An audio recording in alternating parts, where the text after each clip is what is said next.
South-South partnership. This is a term that the Chinese enjoy using, of course, to describe basically China-backed multilateral institutions. What I would say, and I would argue this, and I'm happy to say this to the faces of Chinese diplomats and think tankers, if you're serious about South-South cooperation, how could you claim to be a champion on that front without cooperating with the most populous country, not just in the global South, but in the world altogether, and that's India?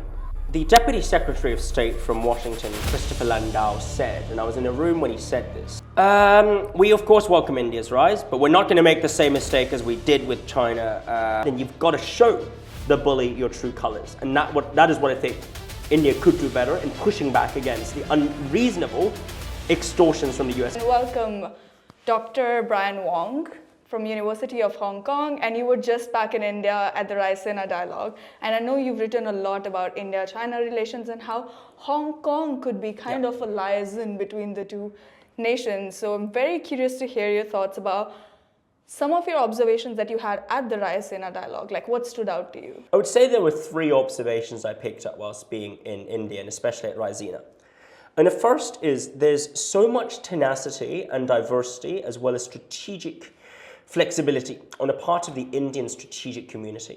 Why do I say that? Well, when we say a country's foreign policy can be observed by gleaning and looking at the thoughts of its leaders and also its governmental representatives and its think tanks, very often we then jump from that to the assumption that there's a degree of monotone synchronicity, right? That they basically speak in one voice and with one voice. And of course there are upsides there, which is it's unified, it's clear, the message is easy to parse, and you can sort of take from that and glean off that very quickly what the stance of a country is. When it comes to India, the sort of strategic space works differently. And as you and I both know, there's a huge variety of opinions and views and voices on issues ranging from what's going on in Gaza and the Middle East through to Sino-Indian relations, through to the United States and where the US is headed. And for a country with such an immense and gigantically, vibrant population, this is of no surprise. And yet for folks who track geopolitics closely, we may not be used to the thought that actually sometimes a government can speak with more than one voice, and that's not necessarily a sign of weakness, but strength. And so my first observation is the strength of India's foreign policy positioning stems from its ability to speak with the Iranians, where of course FS Vikram Misri signed a book of condolences commemorating and expressing his thoughts on the passing of the supreme leader. And on the other hand, PM Modi himself visited Israel, right? And I don't think that's a sign of contradiction. It's a sign instead of India's, in many ways, complex hedging, but also multi-directional alignment strategy as part of his foreign policy, so to speak. So that's the first point I want to highlight. The second observation was, being at Raisina, I was impressed by the number of young, not just speakers, but young attendees, participants, and representatives by and large who were in the audience and who were very active. I was approached by a group of young, I think, Indian university and also fresh graduates from university students who basically said to me they're working on an outfit, that is attached to an affiliate with the MEA, but it's by and large an independently run organization that aims to recruit, young foreign policy and diplomacy aspiring students from Indian universities to become, de facto student ambassadors, and also to build hopefully a pipeline eventually for these individuals to join, say, existing established think tanks, such as, of course, the ORF, which is a very prominent and important entity, not just in India, but also in the subcontinent and indeed in Asia by and large, if not beyond. And so I was struck by the youthfulness and also the vivacity of a lot of the attendees of the dialogues, because usually with most sort of diplomacy or track 1.5 conferences, all you'd get is folks who look the same gender, same ethnicity, same accent, same language, same university, same pedigree. Somewhat the same age group. Sharing the same views.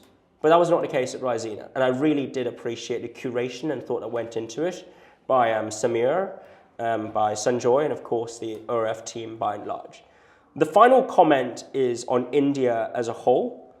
Now, I can't say I know or I familiarize myself with India as a whole by being in Delhi. And of course, we were in a bubble, right? Yeah. From ITC Moria through to the Taj, it was a 7-minute walk. To Khan Market, a 10-minute drive. That was it, really. And then, yes, I got to see Qutub Minar, I got to see India Gate, but I wasn't able to see, of course, the rest of Delhi, let alone the rest of the country. And yet, even the pure, sort of very limited snapshots I got of India today enabled me to recognize that whilst inequalities remain a very serious issue and divides certainly exist, India is a country that derives its strength from the willingness of those who come from different parts of the whole to coexist alongside one another. And its weaknesses come through when this implicit social contract is broken by those who essentially eschew or repudiate multiculturalism, repudiate the tenets with which, the founding fathers of India constructed the nation. That is not to say that religious devoutness or religious devotion ought to be repudiated, and I certainly don't want to be coming across as endorsing any particular view or sort of stance on this matter, but it is to say India's pluralism is its greatest asset, and I really hope that not just Indians themselves, but also the world at large can come to cherish and benefit from such pluralism at The large. way it's said, like unity in diversity, that's how It's a necessary condition. It's a necessary condition. But because you talk about multiple perspectives, another message that you hear in the geopolitical world a lot today is that we are moving towards a multipolar world. What do you think the role of both India and China would be in such kind of a multipolar world? And do you think we actually are moving towards a more multipolar world, or do you think there's going to be just a transition of power that we'll see? Great question. And I'll start by noting that the professed or the much hyped about shift towards a multipolar world order is grossly exaggerated. As of 2026, as of the day when we're speaking, right, Pallavi, the US remains a dominant military and security power in the world with over 750 bases in over 80 countries and regions. Where not these bases are sources of protection or sources of liability, given recent events, that's a separate story, and recent very tragic events at that. So I don't want to come across as, trivializing the gravity of what's happening right now in West Asia.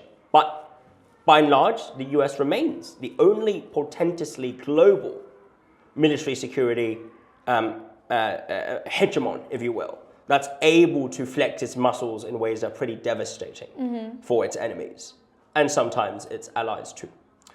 Secondly, financially, the professed or the projected demise of the US dollar is again grossly exaggerated. There are no other country or even international bloc that has what the US currently has when it comes to the sort of connections of capital exporting, because that's ultimately the US's biggest export. Do you think the US BRICS dollar. could ever do it? No, not unless China decides to basically open up its capital account and allow for the RMB to be a freely convertible and exchangeable currency, not offshore, but onshore RMB. And knowing China, do you And think that's not going to possible? happen in the next 10 years, given the way the regime and, of course, its leadership views political and financial and national security. And so I don't think that's going to happen. But thirdly, and this is where it gets a bit more interesting, the US has always been able to maintain its unipolar status through the credibility of its institutions and also the brutality of its force.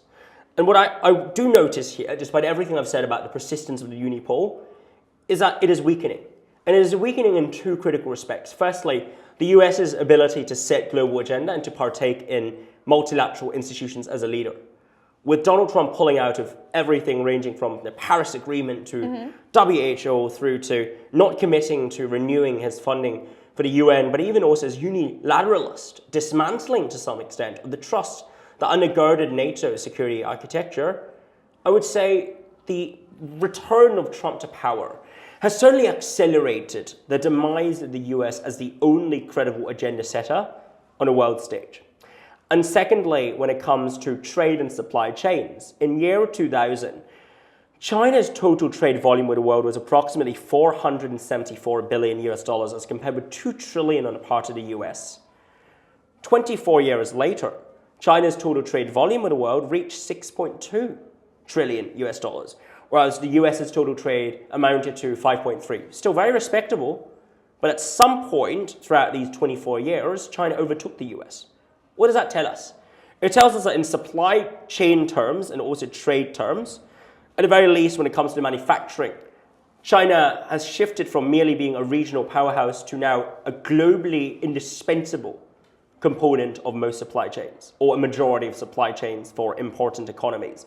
For the majority of economies, China is now the largest trading partner to them, as compared in vis-a-vis the US, right, for which they've got a smaller number of total countries for which they are the largest trading partner. So supply chain dominance and also global and multilateral institution participation are of course not all there is to great power politics, and that is why I don't think the unipolar moment is over. What it does suggest, though, is at the very least is a rise of a near rival, if not a peer competitor to the US, across many important dimensions of power measurement. And additionally, beyond China and the US, the world's also getting more complicated. We heard from Mark Carty his observations about middle powers, which are really insights that, frankly, many of my friends with diplomats in ASEAN, in India, in the Gulf, have long told me, have long maintained, have long believed. Namely, in order to fend for our country's interests, it's not about not choosing sides. It's about choosing wisely and carefully and engaging with all sides. Yeah. So value-based realism, VBR, is a nice term, great buzzword. But I've got to say, it's nothing new in my humble opinion. It's something that many small and middle states have already been adopting in order to empower themselves, in order to give themselves cachet and also ammunition on a world stage to fend for the people's interests. So when read in this light then, what exactly is the role of the Sino-Indian relationship? And this is where I want to throw out a sort of slightly controversial concept I've just come up with literally 5 days ago. And this is the S2 concept, South-South partnership. This is a term that the Chinese enjoy using, of course, to describe basically China-backed multilateral institutions where the amorphously defined global South is empowered. What I would say, and I would argue this, and I'm happy to say this to the faces of Chinese diplomats and think tankers, if you're serious about South-South cooperation, setting aside the very valid disputes over whether or not China still counts as a part of the global South, I would say this, and given that it was never colonized, right, by the Chinese authorities' own interpretation, it was never colonized, could still be a member of the global South, but that's set that aside. In the context of South-South cooperation, how could you claim to be a champion on that front without cooperating with the most populous country, not just in the global South, but in the world altogether, and that's India. And this is why, in my humble opinion, if China and India are to break the ice and to repair the frankly deeply frayed and damaged trust, and that's a very worrying phenomenon, right, and a structural problem and malaise, well, perhaps they could start with cooperation over third-party states, joint investments, joint capacity building programs, joint knowledge and skills transfer projects, complementary supply chain arrangements in third-party countries in the global South, starting with Indonesia and Malaysia and other countries in ASEAN, which of course, as you and I both know, stand at the crossroads between China, India and the US. But then we can talk about collaboration too, vis-a-vis, say, other countries within the Indian subcontinent, minus, of course, Pakistan, given historical sensitivity. But could there not be a way on the part of the Chinese to build trust and to reassure the Indian counterparts of their intentions with regards to what they're doing right now in the IOR and also within a sort of Indian, quote-unquote, subcontinental space? Perhaps the best means of assuaging worries on the part of New Delhi is for Beijing to say, look, this is what we're doing right now with Dhaka. This is what we're doing right now in Nepal, and we are not building military bases. We are instead offering developmental assistance. Why don't you come join us? And that might be an interesting way of achieving breakthroughs and low-hanging fruits where you prove crucially that the Chinese and Indians can work together and where Chinese presence in the IOR is not to the detriment and does not undo the kind of work that India sees as integral to fending for its own neighborhood security. So that's the sort of humble suggestion I have there in terms of the S2 concept.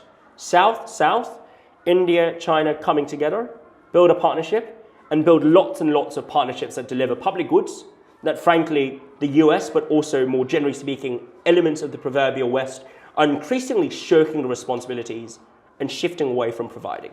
But where do you think the actual hesitance stems from? Of course, there's mistrust and there's historical reasons for it as well. But in current dimension, do you think it is, the presence of United States in the region and its like relationship with India, which is very different than its relationship with China. And then China, the way China perceives India or the way India perceives China has not like historically as well been like very direct. They don't see each other through their own perspective, but somehow through a third party perspective. That's right. Which brings in like a very nuanced like relationship where things go right for 2 years and then suddenly everything falls apart.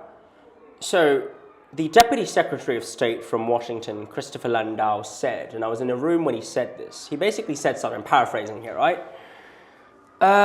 We, of course, welcome India's rise, but we're not going to make the same mistake as we did with China 20 years ago, where we let China rise to become basically a competitor, taking out jobs, exporting a lot to us, and building up this asymmetrical relationship.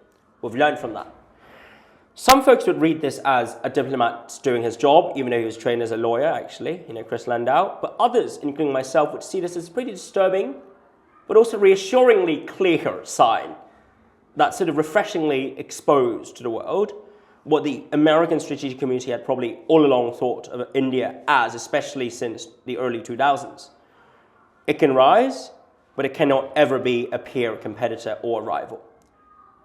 And so I would listen to this, right? And I'm a Hong Konger from Hong Kong, which is a part of China. But if I were an Indian national, I asked myself, how would I feel? And instead of asking myself rhetorically, I went around asking some of the folks who were at the meeting. And of course, the initial response was, oh, we understand, it's the American perspectives and so forth.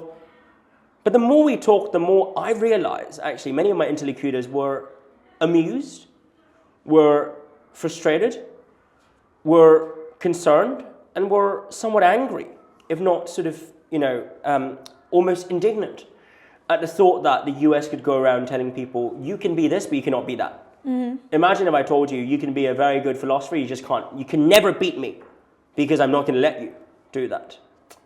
I don't know. There's something that's quite off about it if I were to then say, you're my best friend, or you're a great friend of mine. So what's the takeaway from this? My takeaway is maybe the Sino-Indian relationship and the Sino-American relationship, and indeed the Indo-American relationship, have more in common with one another than some folks would like to believe or make us believe, right? And that's because there's a tendency to say China is not a democracy, and that's a true proposition. India is a democracy, and therefore the US gets along well with India because it's a democracy. But let's not forget that many of the regimes that were overthrown by the Americans and the CIA during the Cold War were democracies in Latin America. Mm-hmm. It just happened that they were left-wing as opposed to right-wing. And also many of its close allies today are... Indeed. And in fact, the Iranian regime that was overthrown, or that was in part overthrown or toppled, with a democratically elected prime minister, right, Mossadegh, who was toppled by a US and also West-backed intervention that brought back the Shah in, Iran, that was also a democratically elected regime. So let's not kid ourselves into thinking that the Americans care about democracy versus autocracy in choosing partners. Yeah, what they and really care like about... The tariffs that we have on China now versus India would not be what they are. And in fact, I would say New Delhi has been incredibly concessionary and very kind to the Americans since Trump came back. And what did you get? Or what did India get, rather? India got, allegations of unfair trade practices, extra tariffs higher than those at some point than those imposed upon China before the Supreme Court ruled that all of these tariffs were unlawful and unconstitutional.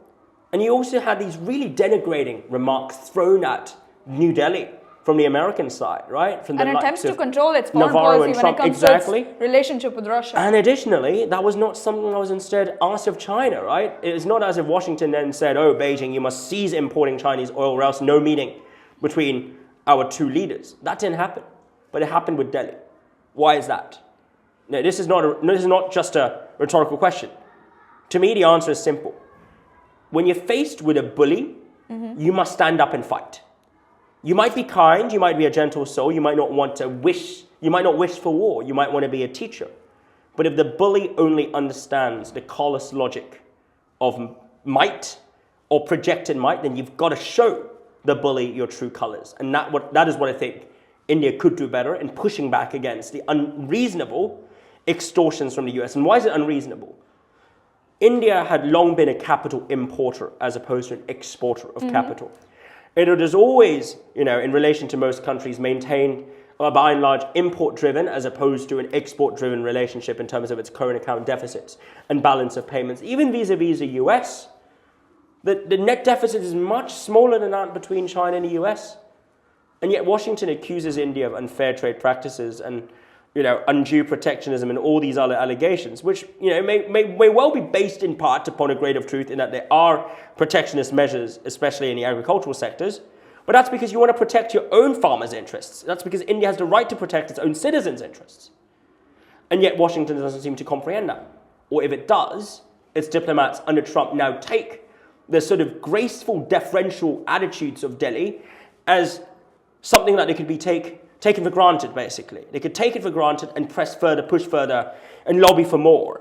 But do you think... But that, to me, is innately and normatively deeply problematic. So in short, I don't think the differences between the three countries' relationships are that stark. And if anything, I would say the following. Of course, let's not kid ourselves. Beijing, too, is worried about India's possibility in displacing it, right? But I would say that worry is, by and large, less dominant in a way Beijing currently sees the relationship, which, by the way, had been quite stable between the 1990s and all the way up to, say, the early 2010s, right? And certainly, they were on China and India, had been on positive terms during Vajpayee's tenure, during Singh's tenure, and of course, in the early years of PM Modi's tenure. The relationship was stable and positive. Maybe the two capitals kept each other at arm's length, but it wasn't as if there was active antagonism and hostility. It was not until, of course, the very unfortunate events that played out in 2020 that really systemically disrupted and undermined trust and caused, understandably from both sides, especially from the Indian side, a securitization of the relationship. And that is really something I regret and lament, from the point of view of someone who wants to see both countries work together and both peoples get to know each other better, so to speak. But one of the things that you pointed out was that India should not let itself be bullied by the United States. One of the reasons, do you think, why it hasn't been able to take a stand or push back has been like weaknesses of its own economy and the fact that right now you see like the IT sector everybody knows is the backbone of Indian economy, but because you also research on AI, with the advent of AI that is somewhat facing heat.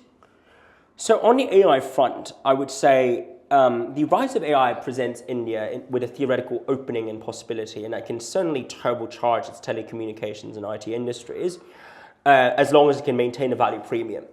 So if India could double down on service exports through AI and leverage AI as an augmenting as opposed to labor substituting tool to bolster productivity of labor, then that could very well be not just a useful way of preserving economic growth, but actually expediting it. And additionally, in ensuring that employment remains available. But what I'm worried about is if the technology is used in a way that is labor substituting as opposed to augmenting, then youth unemployment, especially amongst the lower middle and the middle classes, will get worse. And that is deeply, deeply suboptimal for India from an economic perspective. And I've had these conversations with senior policymakers in Delhi during the few days whilst I was there. And there's definitely an awareness of the sort of challenges posed, but whether or not there are solutions, that remains to be seen in terms of the policy discourse. Taking a step back, I wouldn't say Delhi's been so deferential and taciturn vis-a-vis Washington because of weakness.